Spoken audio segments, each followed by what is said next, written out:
चलिए कर स्टार्ट करते हैं। पहले ना मैं एक चीज पे क्यूरियस हूं जानने के लिए दैट इस पूरे सिस्टम को रोकने के लिए फोर्स कितना चाहिए। तो अगर मान लो यहाँ पे रोकना है तो यहाँ के लिए क्या होगा 1 kg और 2 kg का तो वेट होगा 30 न्यूटन। तो अगर फोर्स F देते हो तो यानी 0.3 F should be balancing 30 Newton, यानी F जो चाहिए वह 30 बाय 0.3 और 0.3 तो 3 by 10 होता है यानी इक्वल टू 100। यानी अगर 100 न्यूटन दोगे इन दैट केस यहां पे स्लाइड नहीं कर। What about here? अगर सिर्फ इस सरफेस को देखते हो, सिर्फ इस सरफेस, इन दैट केस क्या होगा ना, जो फ्रिक्शन चाहिए मतलब जो फोर्स चाहिए वो कैसे होगा ना 0.5 F 10 यानी F is equal to 20 newton. तो अगर सिर्फ इसको रोकना होता या अगर ये वॉल होता यहाँ पर और इसको रोकना होता तो हमें सिर्फ 20 न्यूटन दे, लेकिन 20 न्यूटन के सिस्टम रुकेगा क्यों? क्योंकि ये वाला बॉडी तब तक चलता जाएगा जब तक 100 पार ना हो। 100 पे तो ये जस्ट रुके, तो 100 पे तो एक्सेलरेशन हो गया 0। दोनों के एक्सेलरेशन 0, दोनों ही रेस्ट पे आ गए। क्यों? इसको तो 20 न्यूटन पे रेस्ट पे आ जाएगा ये, पर क्योंकि ये चल रहा है तो साथ में इसको भी जाना पड़ता है, इसलिए मजबूरी हो जाता है दोनों इकट्ठे चले। तो देखो याद है, और 200 पे तो बिल्कुल अच्छे से चिपक जाएगा, कुछ नहीं होने वाला है, यानी इसमें भी हो गया एक्सेलरेशन इक्वल टू 0। अब रह गया 5 न्यूटन और एक 30 न्यूटन। 5 न्यूटन तो इसके लिए भी सफिशिएंट नहीं है, ये नीचे स्लाइड करना शुरू करेगा। बड़ा ये कैच है, कैच क्या है कि क्या ये दोनों अलग चलेंगे? The answer is that ये दोनों अलग नहीं चल पाएंगे क्योंकि इसका फ्रिक्शन बहुत है 0.3 और 0.5। तो होगा क्या देखना कि दोनों इकट्ठे चले। कैसे? 30 न्यूटन तो डाउनवर्ड फोर्स है, अगर तुमने 5 न्यूटन दिया तो 0.3, तो 5 into 0.3 क्या होता है? एक काम कर इसको 10 कर दो, मतलब डेसिमल आ रहा है क्या फायदा, तो 10 कर दो। तो 10 न्यूटन अगर देते हो तो इसका वेट, इस पूरे सिस्टम का वेट 30 है और 10 into 0.3 यानी 3 न्यूटन कम हो जाएगा force. Is only mass into acceleration, या एक्सेलरेशन आ गया 3 3 से कैंसिल हो जाएगा तो 10 - 1 9 9, ठीक है ना। एक्सेलरेशन डाउनवर्ड्स आ गया 9 मीटर पर second. I hope it's okay. और क्या है, और क्या है देखो कि ये जो एक्सेलरेशन है, ठीक है ना, ये जो एक्सेलरेशन है,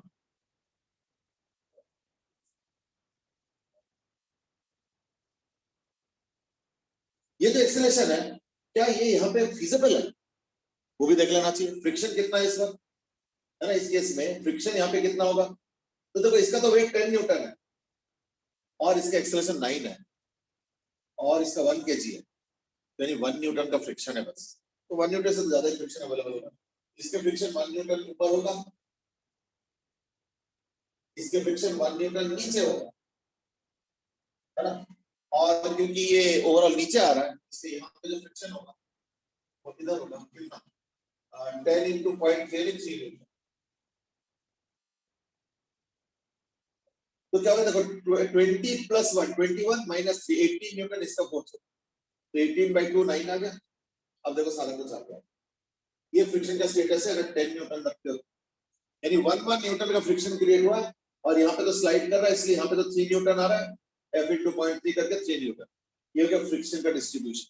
अच्छे से देखें। अब आ जाओ 30 न्यूटन पे।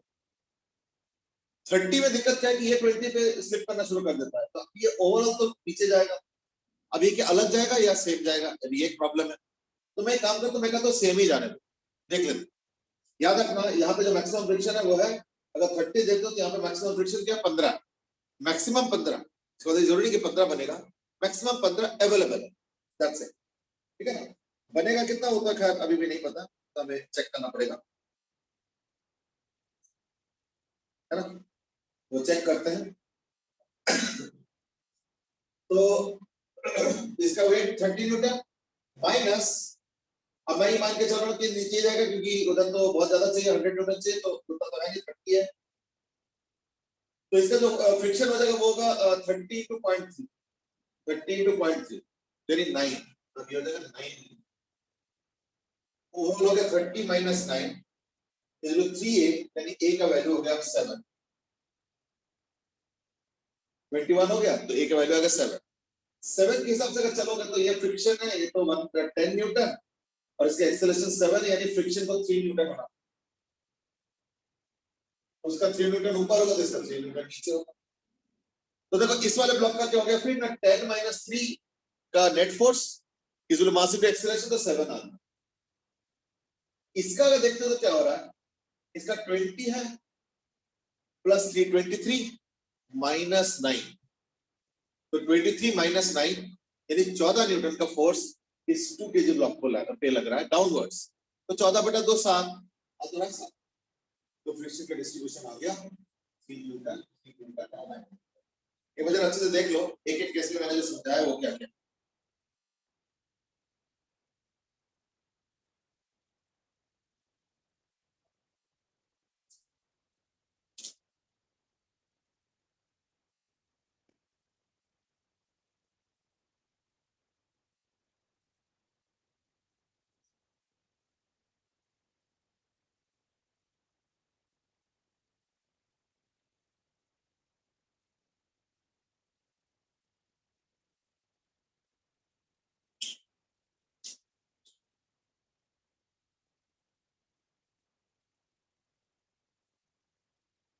ठीक है ना, इनका फ्रिक्शन डिस्ट्रीब्यूशन देख लो। अब एक क्वेश्चन और घर में कर लेना, इसको रिवर्स कर, और वो है इसको 0.3 और इसको 0.5 कर, ठीक है ना।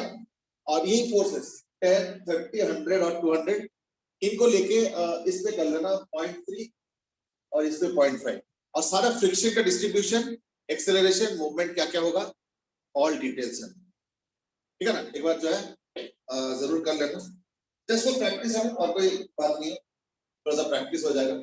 आई think we have done sufficient on friction. अगले क्लास में जो है ना हम लोग सेंटर ऑफ मास पे बात करेंगे, और फिर वर्क एनर्जी पावर, और फिर rotation, that will be the agenda. एक बार ये हो जाएगा ना तो दैट केस थोड़ा सा हम लोग का स्पीड बढ़ाया जा सकता है, क्योंकि उसके बाद तो थोड़े से हल्के टॉपिक्स भी है ना। चलो ठीक है, आज के लिए इतना ही, फिर हैव अ गुड डे, और नेक्स्ट क्लास में हम लोग करेंगे सेंटर ऑफ मास। एक क्लास पूरा सेंटर ऑफ मास पे ही लगेगा, उसमें कई सारी चीजें हैं जो कि हम लोग डिस्कस, ठीक है ना। चलो आज के लिए इतना, have a good day, bye bye. Thank you, sir. Thank you, good night, okay बेटे।